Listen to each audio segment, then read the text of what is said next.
Karibu tena kwenye channel yetu ya Moyo Review. Hapa tunafanya review, recap za filamu mbalimbali, hasa za Kinigeria na nyingine. Subscribe na turn on notifications. Gusa alama ya kengele upande wa kulia ili uwe wa kwanza kupata video zetu. Niite Triple MTZ. Stori yetu leo inaanzia hapa, katika jiji kubwa lenye mikasa na siri nzito. Tunaingia kwenye maisha ya familia ya Adewale, familia iliyokuwa ikiheshimiwa sana kutokana na jina la baba yao, Chief Adewale, mfanyabiashara mwenye mafanikio makubwa na anayejulikana kwa ukarimu wake. Lakini kwa mshangao mkubwa, siku moja Chief Adewale anauawa kikatili.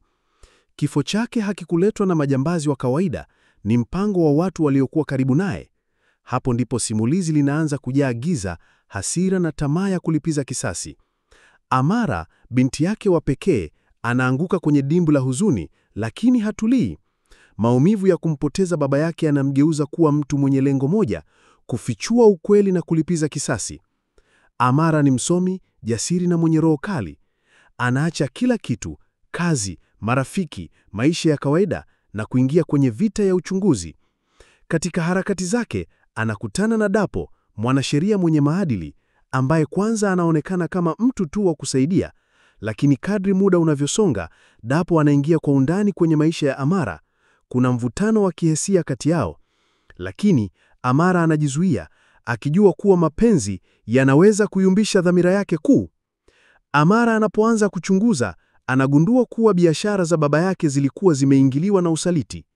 Washirika wa karibu wa baba yake walikuwa na mkono katika kifo chake. Hali inazidi kuwa mbaya pale anapogundua kuwa mmoja wa marafiki wa familia, mtu aliyekuwa akiwatembelea kila Jumapili na kula chakula chao, ndiye aliyesimamia mpango wa kumuua baba yake. Ukweli huu unampa msukumo zaidi. Anajiingiza kwenye dunia ya hatari, anarekodi mazungumzo kwa siri, anaiba mafaili, anatoa rushwa kwa wafanyikazi wa serikali kupata ushahidi. Lakini haiko rahisi. Mara kadhaa anafuatwa, anatishiwa, hata nyumba yake kuvamiwa usiku, lakini hasimami. Anajua hii ni vita ya haki dhidi ya mabwanyenye waliovaa sura za upole. Wakati anaanza kufanikisha kukusanya ushahidi, Amara anagundua kuwa mama yake pia alijua baadhi ya mambo, lakini aliamua kunyamaza kwa hofu ya kupoteza kila kitu. Mvutano kati ya Amara na mama yake unaongezeka, lakini baadaye wanaelewana. Mama yake anamkabidhi hati ya siri aliyokuwa ameficha kwa miaka miwili, hati inayompa Amara ushahidi wa moja kwa moja kuhusu wahusika wakuu wa mauaji. Dapo, ambaye mpaka sasa alikuwa mshauri, anaamua kuingia kikamilifu kwenye harakati hizo. Wawili hawa wanakuwa timu ya kusaka haki, wakitumia kila mbinu kuwasilisha kesi kwa vyombo vya sheria. Lakini kabla kesi haijafunguliwa, mmoja wa mashahidi wao kuu anauawa kwa ajali ya kutengenezwa. Hilo linamsambaratiza Amara, lakini pia linamfanya ajua kuwa yuko karibu sana na ukweli, na hivyo maadui wanatetemeka. Kwa msaada wa Dapo, wanawasilisha kesi mahakamani. Ni kesi kubwa inayovuta vyombo vya habari na watu wengi mashuhuri. Katika mahakama, ushahidi wa video, barua pepe na hata sauti za mazungumzo vinatangazwa mbele ya jaji na hadhira. Wahusika wakuu, rafiki wa baba yake, mwanasiasa na mfanyabiashara mwingine mkubwa, wanashikwa na bumbuazi huku wakikumbwa na aibu ya umma. Kesi inamaliza kwa ushindi. Amara anaondoka mahakamani akiwa na machozi, si ya huzuni tena, bali ya ushindi na faraja.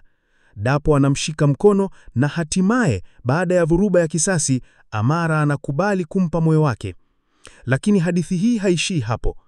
Katika dakika za mwisho, tunamuona Amara akiwa mbele ya kaburi la baba yake, akiwaambia watazamaji, sio kuhusu kisasi tu, ni kusimama kwa kilicho sahihi, kwa ajili yako baba, na kwa kila mtu ambaye amewahi kunyimwa haki. Filamu inamaliza na taswira ya Amara akianzisha taasisi ya kusaidia waathirika wa mauaji na udhalimu wa kifisadi, akiapa kuendelea na mapambano, si kwa chuki, bali kwa matumaini. Usisahau kuisubscribe channel yetu, pia turn on notification kwa kugusa alama ya kengele upande wa kulia ili uwe wa kwanza kupata video zetu.